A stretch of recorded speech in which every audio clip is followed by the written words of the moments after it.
The Tao has no name, it is a cloud that has no shape. If a ruler follows it faithfully, then every living thing under heaven will say yes to him. Heaven and earth make love, and a sweet dew rain falls. The people do not know why, but they are gathered together like music. Things have been given names from the beginning.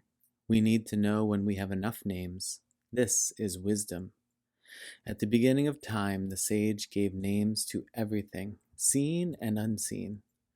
A ruler who walks the way is like a river reaching the sea, gathering the waters of the streams into himself as he goes. I would summarize this as the magnetism of following the way, or the magnetic quality of being in flow. This verse starts off with repeating something that we've heard in different ways throughout the Tao, which is the Tao isn't anything that you can actually experience in this world. In other words, there is no metaphor that is synonymous with the 10,000 things that makes sense. There are no words that can describe it, and you cannot actually imagine what it really is, because your imagination leans on images and ideas that are made up of words, and none of those things will suffice for what the Tao actually is. The Tao must be pure flow and creation experience itself. Again, not equating it to an experience that you have in this life. It is its own singular experience. And here's where the magnetism comes in. If a ruler follows it faithfully, then every living thing under heaven will say yes to him.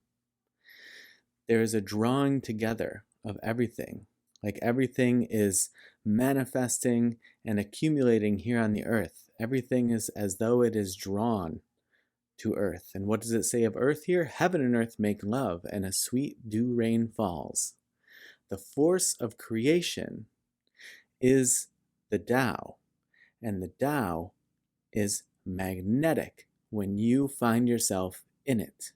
You are seemingly unstoppable in the most unforced way possible. It is pure, natural instinct, if we can even call it that, but it's just natural flow. And in that state, people are drawn to you. The nature itself is drawn to you. You are one with the creation because you are the creator. You are the Tao.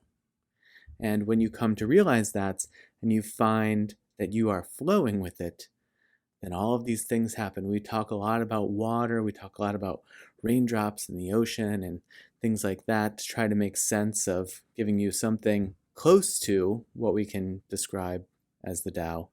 But here's a beautiful way to put it, that if a ruler walks the way, it is like a river reaching the sea, gathering the waters of the streams into himself as he goes.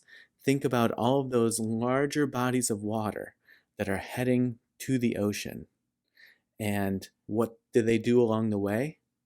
They collect the smaller rivers and the smaller streams and the creeks and the waterways. They all flow into it. They are naturally drawn to it because it is heading toward the sea. It is heading toward the source, toward home, toward the one. And so if you can find yourself following the flow and just being immersed in that, it is like what Ram Dass said. We are all just walking each other home. And there's a very real sense of that in this verse. You are heading back to your source, although you are also still the source. But you are shedding, eventually, this worldly beingness that you feel very connected to during your lifetime. And being in the flow is a way in which you are heading back toward the source by being one with it right now. That river or that waterway that is heading into the ocean and is collecting everything along the way, it is this continuous stream. into the ocean. And so, in one way, it's already the source, right? It's already making contact with the source. It is already there. And you are that. You are already in contact with the source. You just have to let go and allow yourself to wiggle free of everything that you accumulate that convinces you otherwise.